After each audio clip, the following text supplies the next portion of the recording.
This is Ask Lotte. We asked all of our followers to give their questions for Arsenal's Lotte Wubben-Moy. Lotte, great to have you here. There was plenty of questions that came in for you. We've picked some of the best ones. I've got them right here. Are you ready to answer them? Yeah, why not? Let's get into it. First one, what is the one pinch me moment you've had in your career so far? I think scoring in the Champions League quarter-final against Wolfsburg. It was the goal that allowed us to go into the second leg with a draw, putting us in good stead for that second game. I guess unfortunately we weren't able to carry it across the line that next game, but special. My family were there, and yeah. I can see by the smile on your face how much it meant to you. Yeah, just thinking back to it. It's not often like, I think in football you're just constantly in motion, next thing, next thing, next thing. You don't really get the chance to stop and think. Next question, have you ever been starstruck? Maybe when I was much younger. I think maybe seeing McFly. One of my friends used to work, she was one of the like sound system people with McFly, and yeah, that is a throwback. That is a throwback, I didn't throwback. expect that. I mean, you have met plenty of people when you were younger as well. Arsene Wenger, when you're just in the canteen chilling as a youngster. Talk to you about that moment. I mean, a special one, what a legend. Yeah, that sort of outweighs any thought that I had about being starstruck with McFly, doesn't it?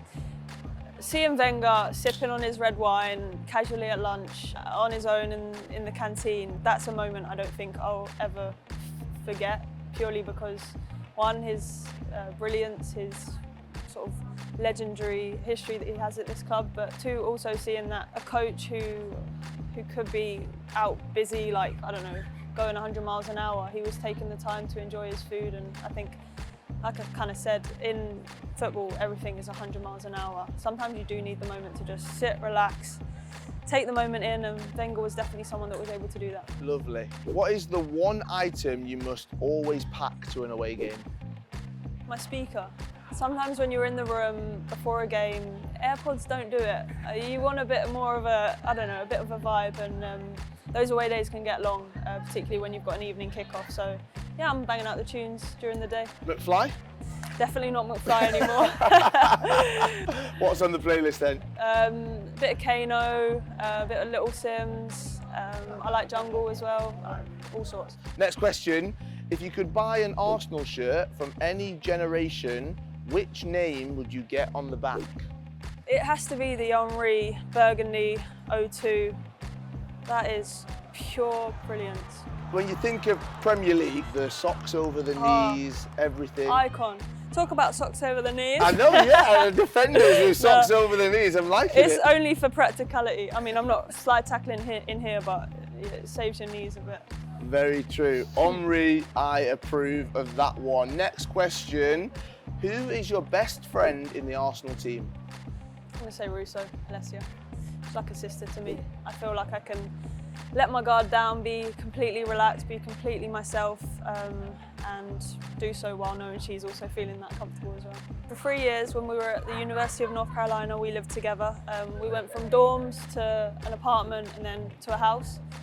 We were together the whole time. She's had an amazing career so far, and to be able to have her at Arsenal was a bit of a privilege, to be honest. Another question about Alessia, actually. What's it like having a chant together with Alessia, rocking all over the world? That is a controversial one, because I know Tooney's been a bit gutted that tune's been taken from her.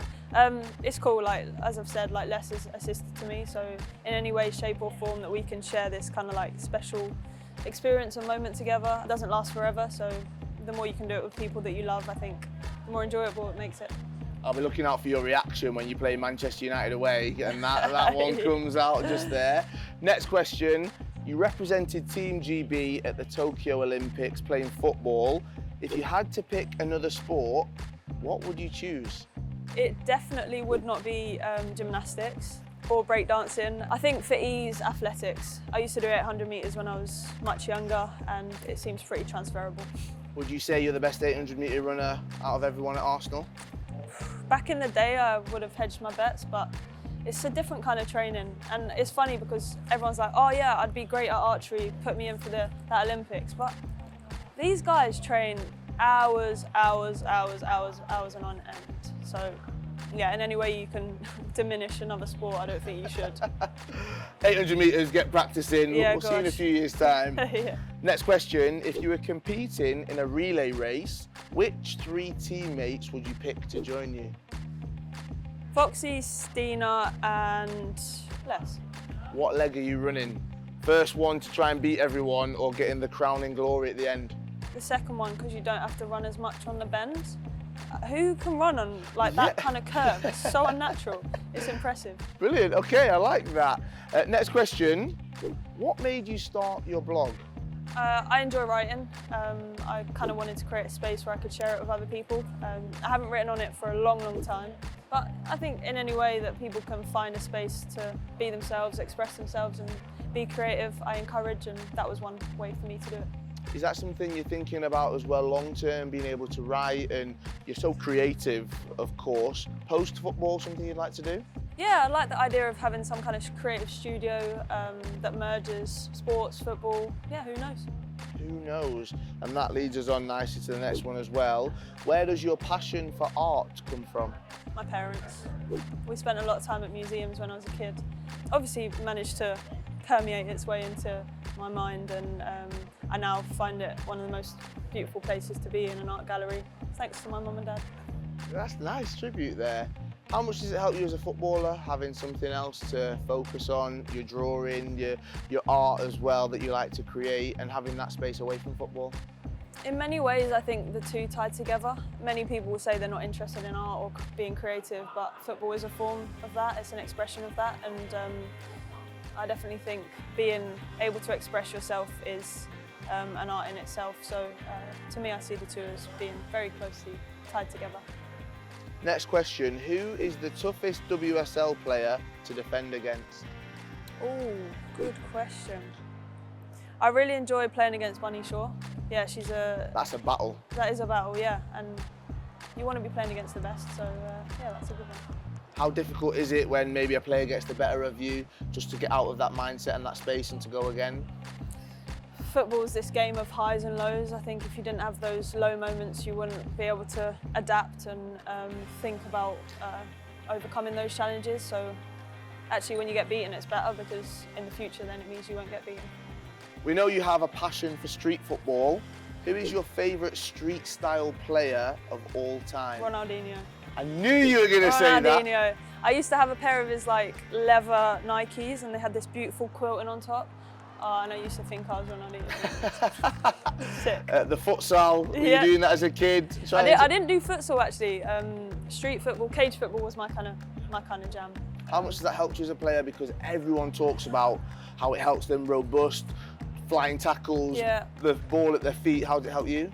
Interestingly, I think it helped me more like with my mindset and my approach to other people, other players. When you're in the cage, anyone can turn up. You welcome them with open arms, regardless of who they are, where they've come from. And I think that's one of the beauties of football today as well. We're able to bridge so many challenges through the game, and that's definitely something that playing street football teaches you to just play and enjoy it with anyone who's there. Brilliant. What a perfect way to end it. Lotte, Cheers, Carl. It's great to be able to sit and chat to you. I found out so much more about you, even though I knew you so well. Thank you for all the questions. Thank you for all the answers. Good luck for the rest of the season. Appreciate it.